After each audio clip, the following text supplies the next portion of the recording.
So let us go to the Royal Chamber to turn in this last quest. Yeah, we can finally finish that side quest. We're at 95%. I swear, looking at the list of like some of the enemies you have to fight, there's lots of them that are like they only appear in one part of the game in one section. And that's the only place you can ever fight them. And there's a lot of them that are like this is like a sub of 1% chance to spawn, and if that's not there, you just have to keep save loading until it spawns, and that's just like just screw that. Like how do they expect anyone to do that? That's ridiculous.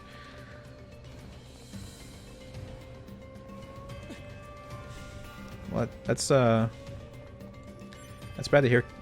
That's bad to hear, kitten. Yeah, no, do whatever you have to do to get yourself well. Yeah. If that involves not being online, then I mean you gotta do what you gotta do.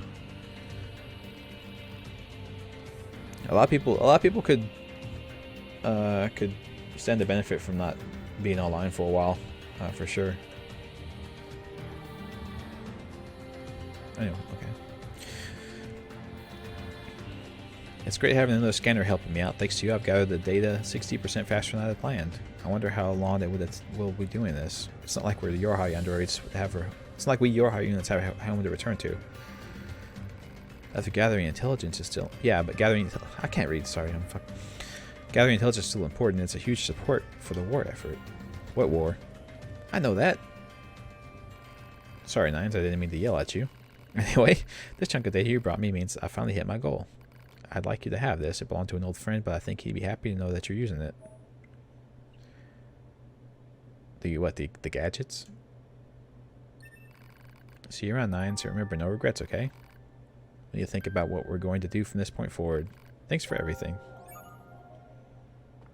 You're welcome. Thank you for changing the music.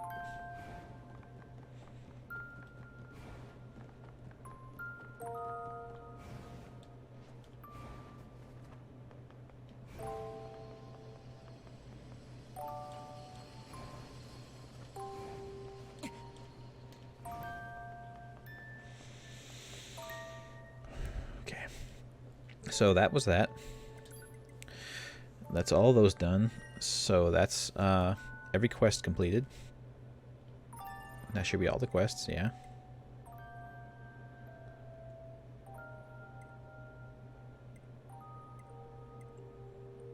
Yep, 100%. Good, good, good, good.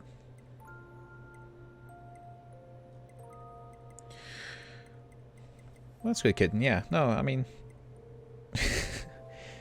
Yeah, do whatever you can to not try and do that. It's not a healthy way of dealing with things.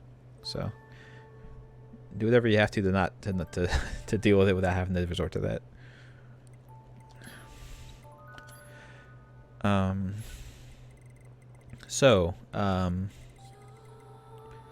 Now we get to do weapon stories, which are super fun and in no way sad.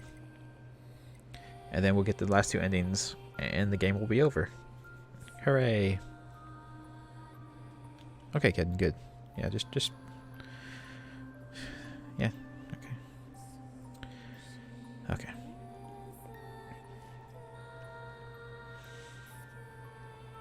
So if any of you know what these stories are referencing specifically, let me know, because I know a lot of them are references to other games made by these guys and other games in the series. So yeah, I don't want to fish. In the capital of a distant eastern land, there lived a poet who was devoted to his art, but his words failed to touch the hearts of the peoples, and he could make no profit from them. Soon his life became unbearably hard. Yeah, that's the story of most artists, actually. Seeing the limits of his talent, the poet chose to abandon the pen and work on the land instead. Soon his lily-white skin began to grow dark, and his once frail body became sinewy and tough. He eventually married a kind woman, and several years later they had a child. As the peaceful, uneventful days went on, the man began to feel that there could be no greater happiness in life. So the poet wrote before he put down his pen, swallowed the paper whole, and prayed that the next life might turn out so well. He then took faith, already stained with the blood of another, and plunged it deep into his chest. Holy shit. So,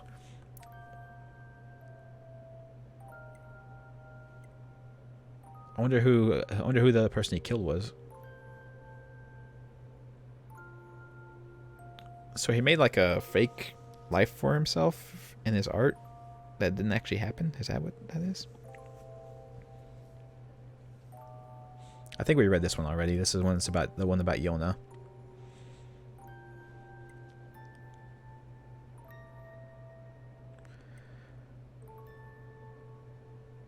Yeah, this is the pipe. We already read that one. I remember getting that one before. It's the one about the dad and daughter, which I guess is only technically canonically correct in a certain version of the first NieR. Because in the other version of the NieR, it's brother and sister. Yeah. Anyway. Okay, yeah, we ended this one. Once upon a time, there was 3 princesses. The middle princess wasn't very bright, but was renowned by all as a great beauty. Once she came of age, she was married off to the king of a neighboring nation. The neighboring king adored his new wife and treasured her looks above all else. He gave the middle princess 6 new dresses and 8 fresh flowers every day, and his love caused her beauty to shine all the more. The middle princess did all she could to remain beautiful for her king, but she knew that time would eventually catch up with her, as it did for all. So after much hard thought, she developed a cunning plan. The middle princess had herself stuffed and mounted so she would remain beautiful for all time. The king wept joyful tears at the sight, but alas, 2 years later, war broke out and her body was crushed under the rubble of the castle. What the fuck? The king was so happy his wife stuffed herself while she was still beautiful so he could always look at... What? Okay, fine.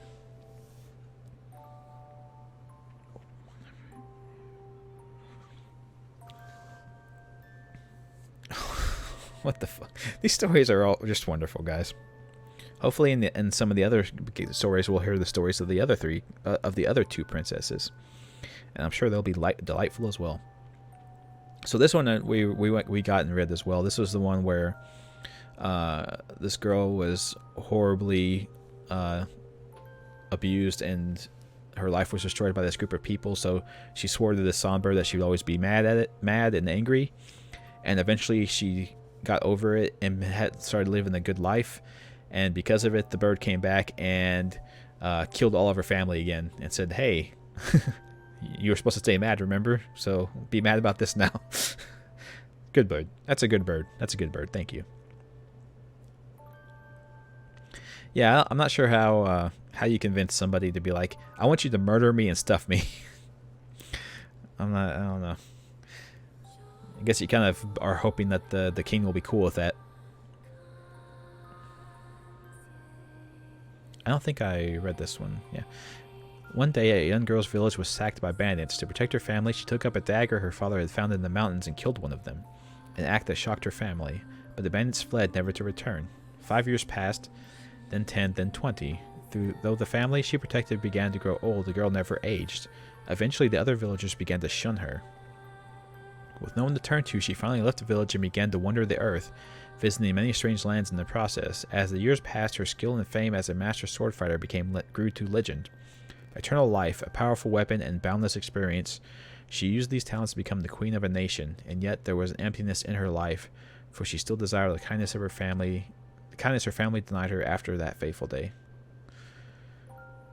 Yep.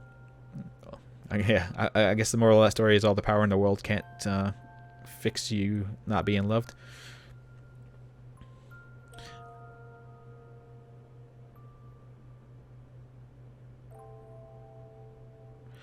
This one's just stuff I don't really care about. It's R&D's research on this weapon, and the weapon's crazy, and they want the core sealed. I don't know what that means. I guess it's a mission that they're putting machine cores into the weapons and androids, which we knew from the story anyway.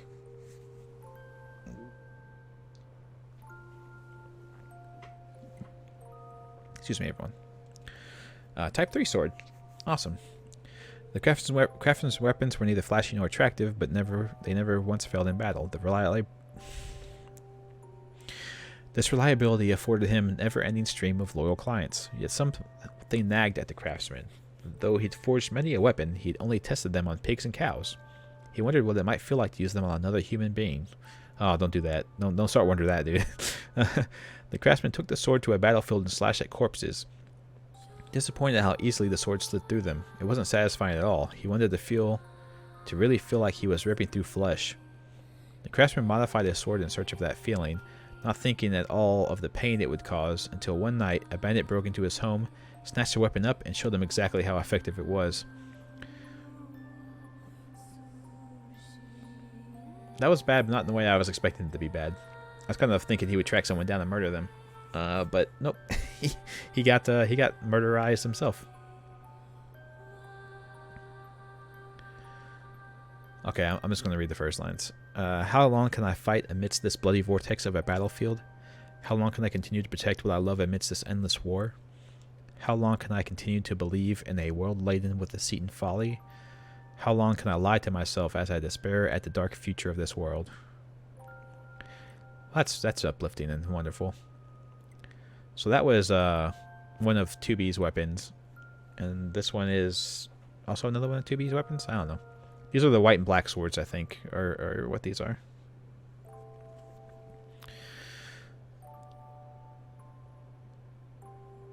Oh yeah, this is the this is the one about the 7 brothers who all became super paranoid about one of them being a traitor. So they ended up killing. Everyone started murdering each other until only one survived, and he was like, "Well, now that I'm the last one, I need to go find who the traitor was." It's like, there wasn't a traitor. You guys killed each other. It was just you guys being paranoid the whole time. You kill all your brothers for nothing. Anywho, which I guess the Yorha people did that too, didn't they? Yeah, the Yorha organization in general did that. Trying to track down traitors that didn't exist, like when they were hunting down A2, even though she didn't do anything wrong. No. What is this? A radio show? All right. Morning, listeners. It's time to kick off another installment of Listener Letters with your favorite radio idol, DJ24D. Now let's get this day started right, shall we? How's it going, listeners? Yeah, I know. We're all still thinking about that cleanup operation yesterday, right? We may have lost a lot of good people, but it's still our job to go get up and at them, right? Hi, listeners. Your favorite radio idol, DJ24D, hasn't been receiving many letters lately. Don't you like me anymore? Haha. Or maybe no one is even listening. Wee-hee-hee. Anyway, who's ready to kick things off? I think you're talking to yourself there, 24D. Hello, is anyone there? Is this thing even on? It's me, radio listeners, 24D. I'm an idol, remember? An idol, an idol, an idol, an idol, idol. Yeah. Well, that's the thing. That's the moral of the story, Starbane, is there wasn't a killer, right? They were all super paranoid that somebody else was coming to get them, to the point to where they turned on each other and murdered each other. And after the last of them were left alive, he was like, okay, now I need to go track down who was the traitor. And it's like, there wasn't a traitor. You guys made that up in your head. That never happened. Yeah, we didn't actually interact with any D-models, did we? Did we at any point in this game? Did we actually have interactions with them? Oh, we had O's, B's, S's. Was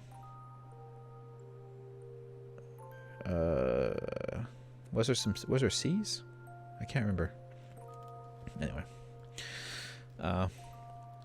Machine sword. The more old records I read, the more fascinated I become by the species known as humans. We machines must do all we can to preserve these precious artifacts and continue to record their contents.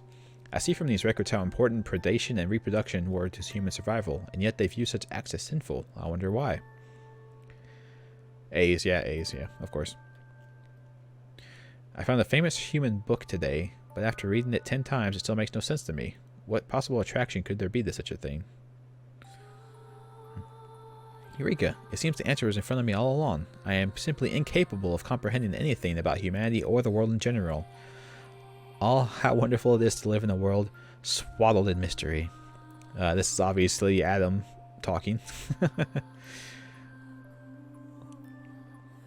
Oh, we've seen this this backdrop before. Oh, another one of the weapons.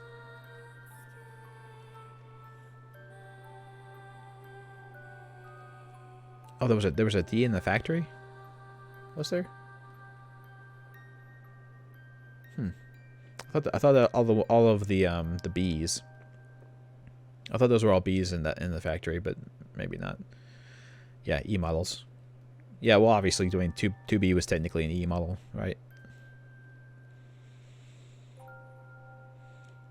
A small prince rests alone in a vast bedroom. He wishes his father knew how much he hates sleeping alone, but he doesn't dare tell him, for the king is a very busy man and must not be disturbed.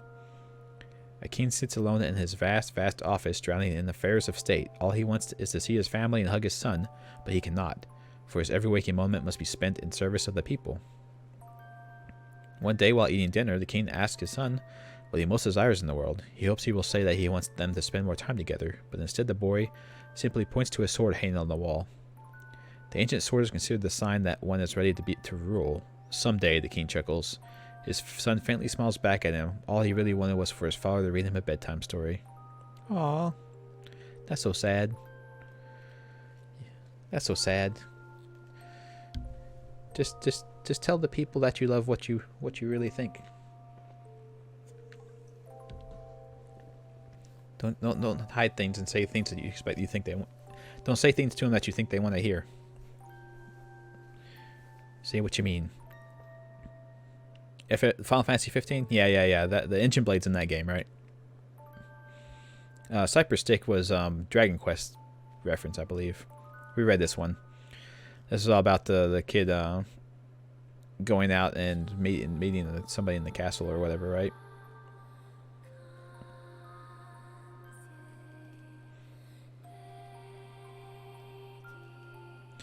Today's my 16th. Yeah, this is the Dragon Quest reference. The Iron Will. I think I've read this one.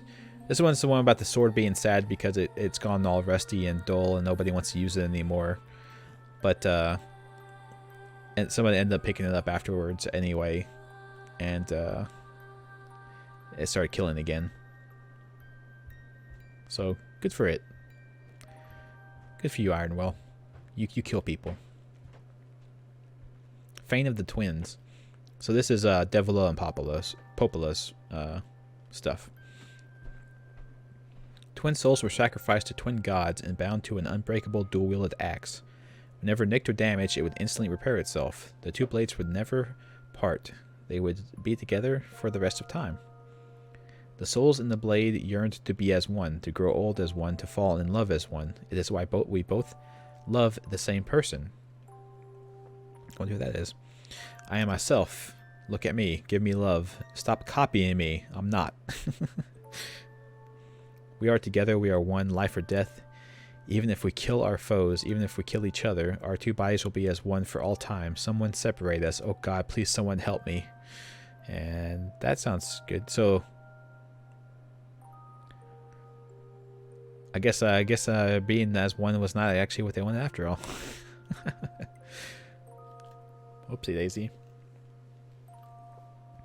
Alright, Beast Lord weapon. Alright, once upon a time there were 3 princesses. Oh, here we go, 3 princesses again, everyone.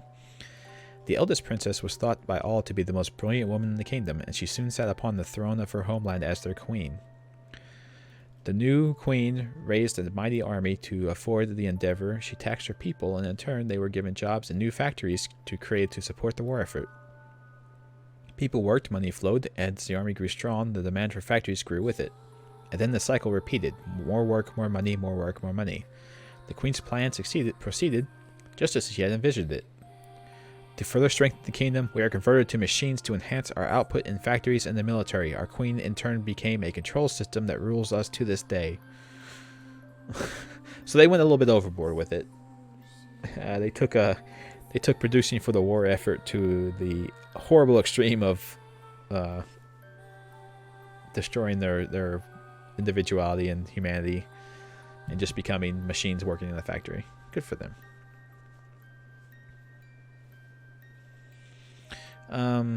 I'm not sure, kitten. There might be one here soon. I don't think I've read all of this one. I think I read portions of it. One day, a hawk lost its way in the woods. Its proud wings soon grew weak as it tried in vain to find its way home. As death approached, a songbird took pity on the hawk and did its best to offer aid. Sorry, my face is weird. The songbird slowly nursed the hawk back to health. A beautiful sight of the small white bird nestled in the elegant wings of the hawk soon made it the envy of all creatures in the forest. When the hawk was fully healed, it knew it was time to leave the forest, but before flying away, it promised the songbird it would one day return. In turn, that's weird. The songbird gave the hawk one of its shining feathers as a token of friendship.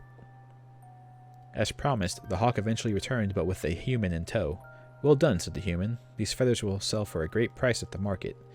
Then he slew the songbird in one blow and plucked its carcass clean.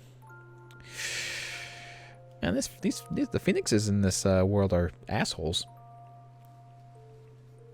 All of the phoenixes are just the worst. Okay, so these are all journals of Takeda. I've come up with an incredible idea, something no one has ever done before. I'm going to start testing it out first thing in the morning. The boss turned down my idea of infusing metallic alloys with magical elements. Thrice damned fool. Doesn't he see how much money we can make from this? Things aren't going well. My hair is falling out. I think it's the stress.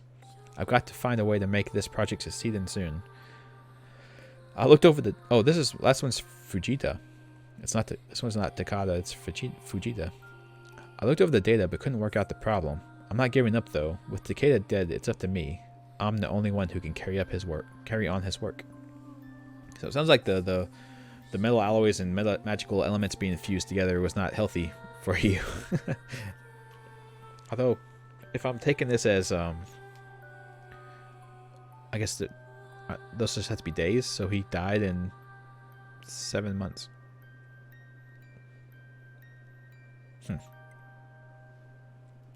The Type 3 blade. Because the great sword was not known for its intense pain it inflicted on its victims. This is what drove the man to carry it despite its weight, for he knew it would make others fear him, and thus he could avoid needless conflict. The man's reputation spread through the village despite having never having drawn the blade. Don't make him use that horrid weapon, the villagers whispered. The man smiled at this, for he knew that fear was the best path to peace. Soon the man had craftsmen forge a host of similar weapons. He gave them to all the other villagers in the hope it would force people to solve conflicts with words instead of violence. And his plan worked, for a while. Yeah. Keeping all sides in check is simple when no one uses their power. But once that seal is broken, the end is nigh. Thus did the peaceful village transform itself into a living hell over the space of a single night. Yeah. That's the concept of mutually assured destruction, right? If everyone has the means to completely eradicate everyone else, then nobody will actually use that, and that's not how that works. It's not a good thing. Don't do that. Mutually assured destruction as a horrible means of peacekeeping.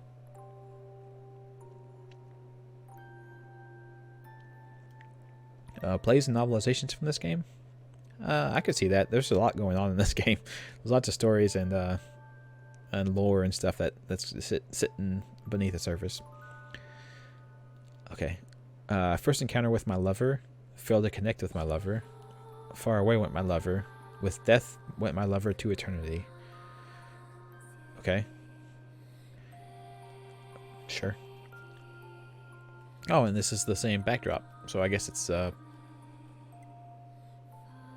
kind of covering the same story, maybe? Yeah. I'll never forget the time we met. I knew ours was a love that would last for eternity, but even when by his side, his feelings were a mystery. It was painful not to know what he was thinking. So painful. Oh, whoops. When I was close, I hurt him. Yet being distant hurt him more. I finally found my place in life. A place where I am as close as possible, yet eternally distant. You do... Death. Oh, she died. Yeah, see, it's the same story from opposite perspectives. So yeah, she died. I don't know. I don't know how that gets closer. Oh, you can read the play on a computer in this game? I don't know if I'll go that far. Oh, the machine X. Human fight, why? Why humans love? Why do humans band together? You, why are you alive? Yeah, so all these machine weapons are trying to solve the riddle of humanity from various levels of intelligence. This one is obviously not the highest end of the philosophical intelligence. Yeah, I'm not gonna. I won't go as far to read that, Woofer. I think reading all the weapon stories is quite enough. Okay. I have not looked at this one at all. Alright. Legends tell of a mighty warrior who had no equal in battle. Granted immortality by a phoenix, he wandered from war to war, forever searching for ways to prove his strength. Eventually, the man's immortal body proved too much for his spirit, and he ran himself through with his own spear again and again. But each time he did, the wound closed over itself, leaving not even a scar. Oh yeah, that's the trouble with immortality. He left from cliffs, threw himself into raging seas, and lit himself aflame, but nothing worked. Then one day he slipped mercifully into unconsciousness and awoke centuries later to find a songbird on his chest. You have atoned for your sins, said the bird. If you wish me to free you from your solitary existence, I will gladly do so. The man wept tears of joy and whispered thanks to the gods before suddenly stomping the bird to death.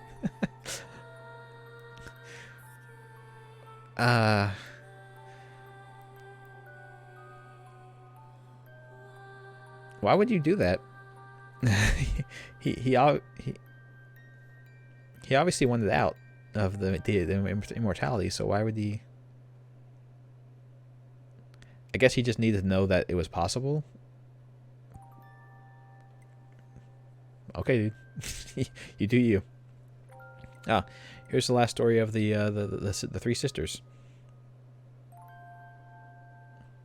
I guess it is. I guess it's true. For his, he just needed a little bit of a break. That's all it was. He just needed to take a time out. Yes. Once upon a time, there were three princesses. The youngest princess was widely regarded as the ugliest woman in all the land, but her heart was gentle, honest, and pure. Aww. Hoping to aid others in need, the youngest princess would travel to the fields to offer succor to peasants, but they would reject her kindness with cruel words.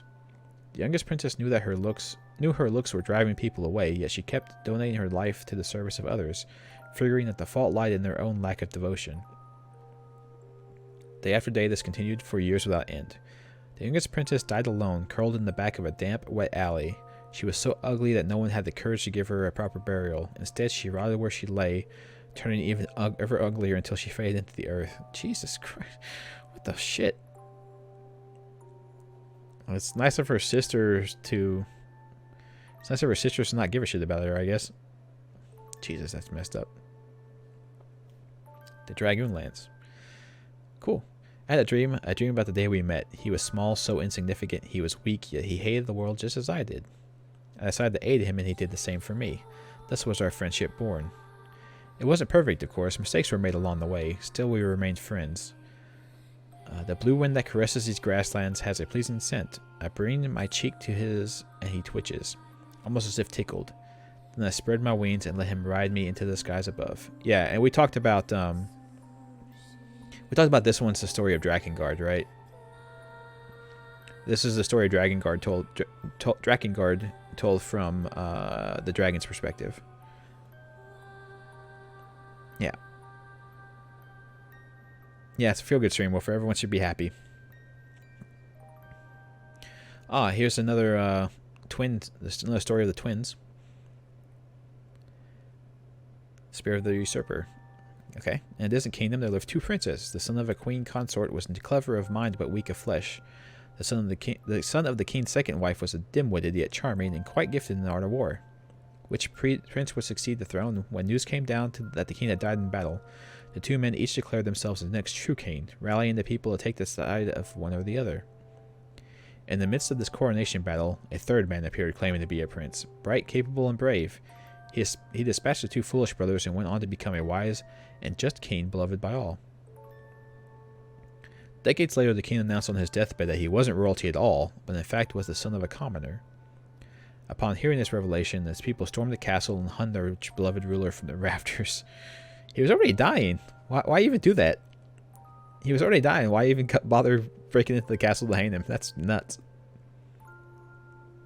That's some crazy shit, man. And that's a weird thing too. It's kind of weird. Yeah, it's nice. It's nice, twinkly music. It's good for story time, guys. It's good. So,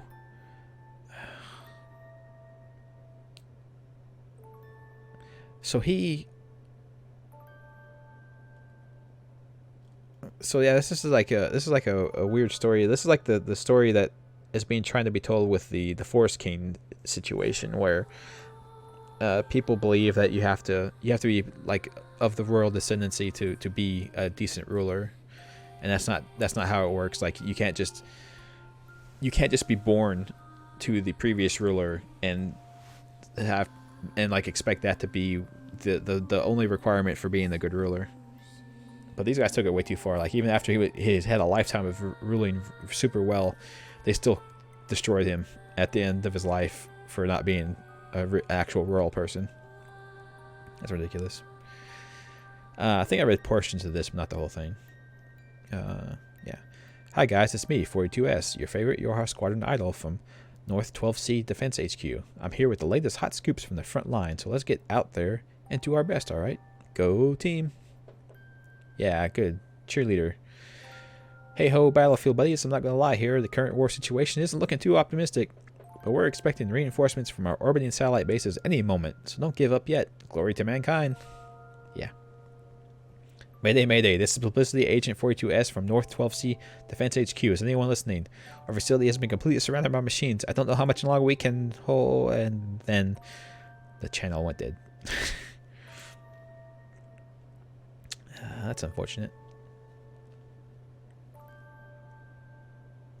This is the same story as all the other Type 3 weapons. Interesting.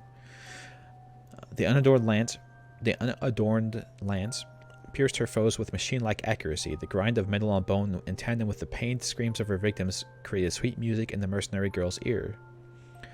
Day after day, she returned to the battlefield to compose more music. Here, a giant of a man, fat rippling from his sides.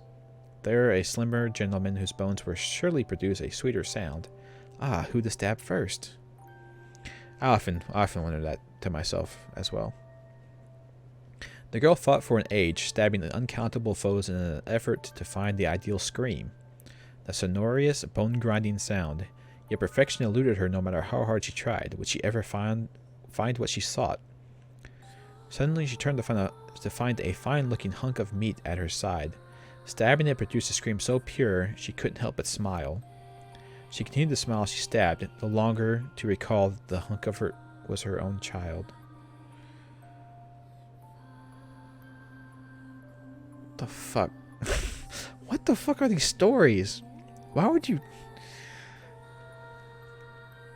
Jesus. Yeah, I haven't read the Grim Fables myself, but yeah, they're all really way darker versions of the stories people typically know about, like werewolves and Hansel and Gretel and all that stuff. Yeah. So all the stories with this backdrop are all people who really like murdering people. Yeah. All right.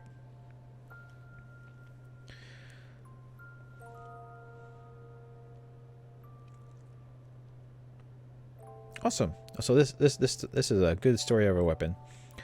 The elegant white spear was crafted by a tyrant as a gift for his wife, whose parents he had killed years earlier. She slipped it under the bed as they shared, then later used it to run him through 30 times.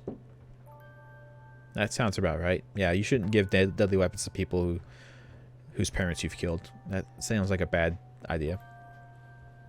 The spear's second owner was a courageous bandit fighting mayor. In her later years, her strength faded until one night, a pack of young thugs surrounded her and took all she had, including her life.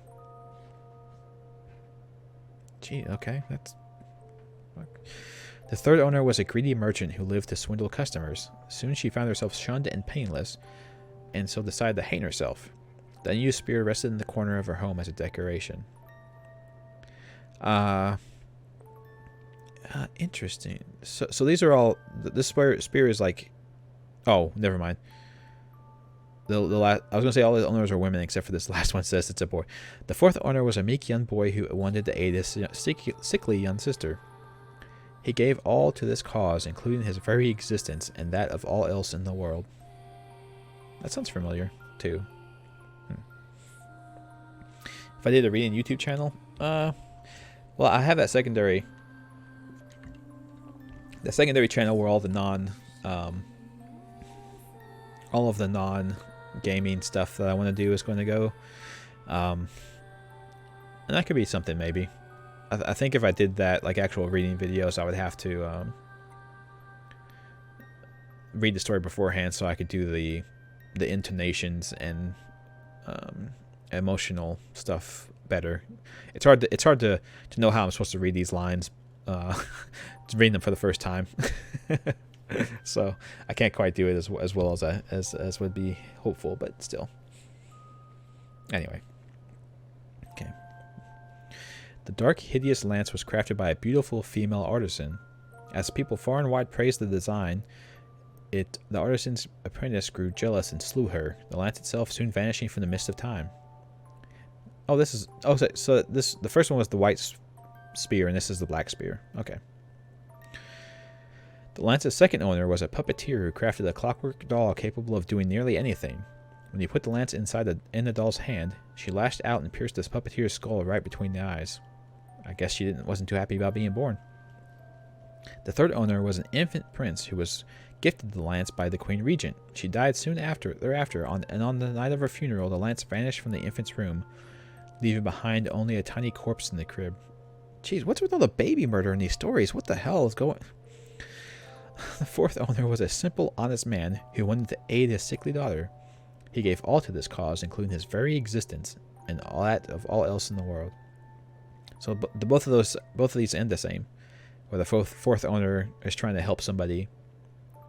Oh, and it goes from brother and sister to father and daughter. It's kind of like the how the NieR story shifts. I don't know if that's on purpose or not.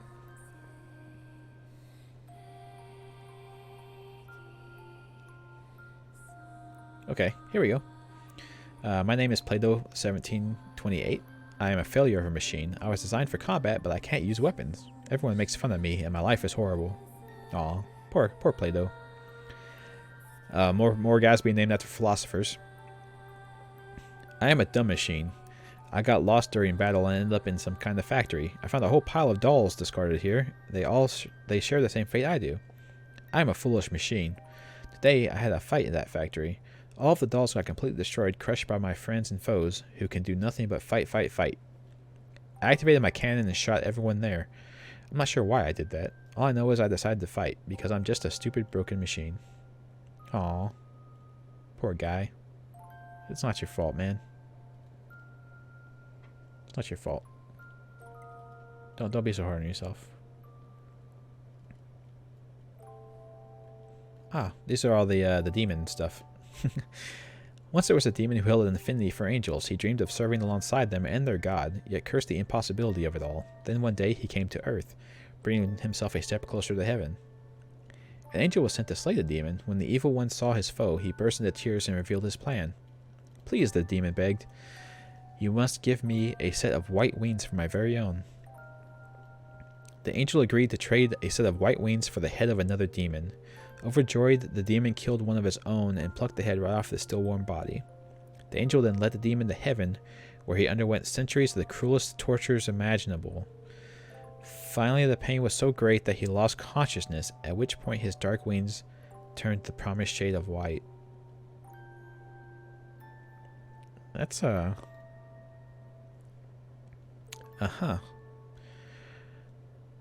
So... What the hell is this? What the hell is this story supposed to be telling you?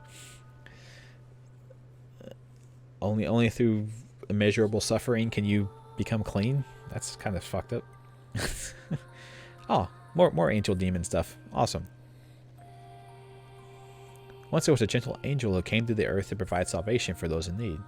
Whether it was curing illnesses, offering blessings, or cheering the sad, he was always there when needed. The angel, however, provided aid to sinners and the non-believers as well, an act which was strictly forbidden. Each time he did so, a single white feather would fall from his glorious wings. One day, the angel came across a young girl with an illness that pained her deeply, but he could do nothing to help the child, for all his feathers had long since fallen off. The angel cursed both himself and the cruelty of the world. The resulting hatred stained his body and his wings, turning them both black as night. Then, crying tears of blood, he brought his hands to the girl's neck. Well, I guess kill her rather than let her suffer, I suppose. Oh, yeah, so it's the two guys going different directions there.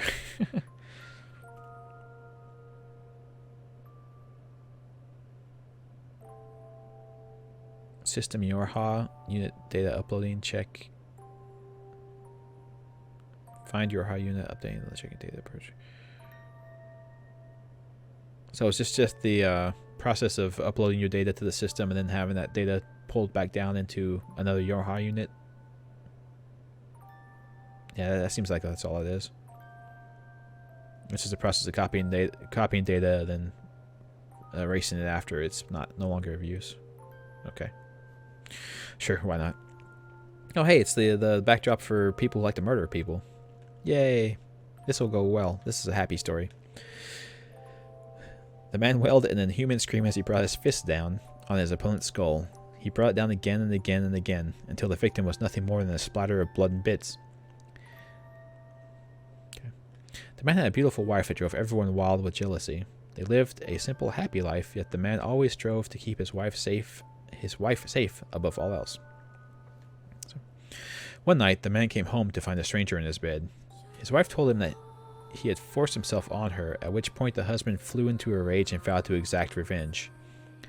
The man bought a weapon from a craftsman famed for forging instruments of pain, then used it to punish his wife, for he could not abide that she failed to protect her virtue. His revenge was complete. I'm not quite sure you went the right direction with that, sir. That's I'm not sure that was the expected thought you had there after that happened. That's pretty. That's a victim blaming of the highest order.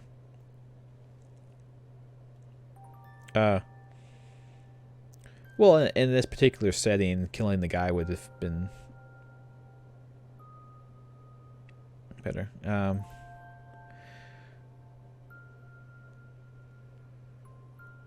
Because I mean, the guy.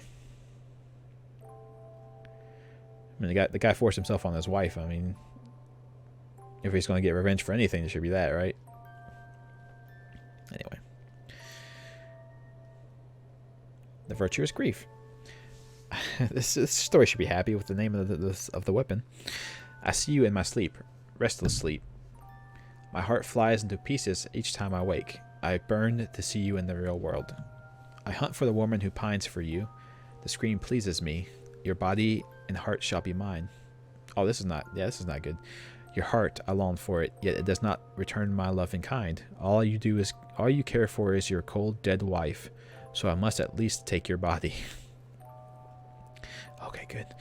This is gonna go good. This is a good story. Your head is mine, beautiful head. The eyes that scorned me are so lovely now. Hate me if you like, begrudge me all. You are still mine forever. So she had a little bit of an unhealthy obsession with this dude. Just a little bit.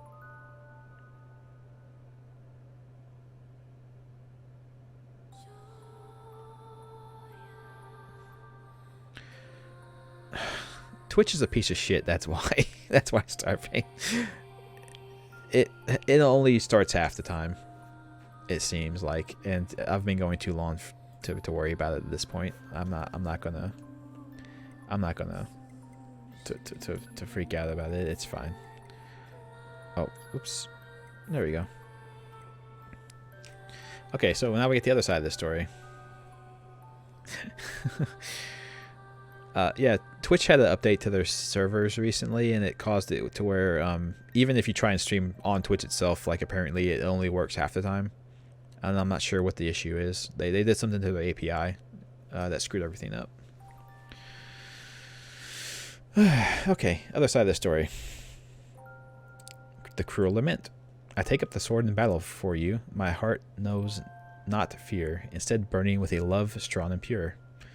Oh, it's a poem. I didn't realize. I swing my sword for you, spattering blood across my sleeve. I smile as the chaos continues. I brandish my sword for you, victims I'm sorry, guys. That's weird. I brandish my sword for you, victims uncountable, victims beyond measure.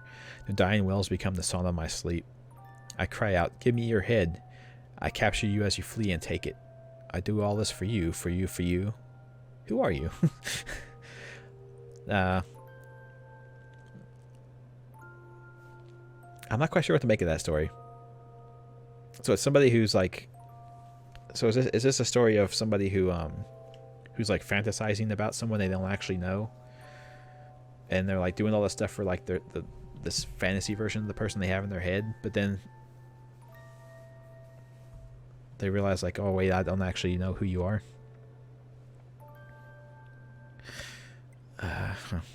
Ooh, machine heads. I lack parts. I am useless. My existence is unnecessary. I tried so hard, mommy. Yeah, there's a lot of parts in this game where you're like digging through the robot's brains and their thoughts, and they reference like trying to make their mommy happy. It's very weird. Emil's heads. Uh-oh, this is the last one, guys. This all starts in the year 12,422. I confirm that the machine lifeforms released by the aliens have reconstructed their network. I've started to see units with gravity controlling capabilities again as well. I was spawned about a week ago, so I don't have clear recollections of anything before that. Say, I wonder where all the original disappeared to with almost millennial ago. Oh. I confirm that the 25th one born after me has stopped his biological activity. Although we're technically immortal since we can respawn indefinitely and all, we're still not exempt from death. Our memories are only copies, so they're pretty vague. That android wearing black, I have the feeling I've met her before. She had a complicated look on her face, but I can't remember anything. Okay, so all those documents are talking about the original and Yona or whatever it was. That was all talking about Emil. Emil's the original. Like that, like the real Emil. He's the original.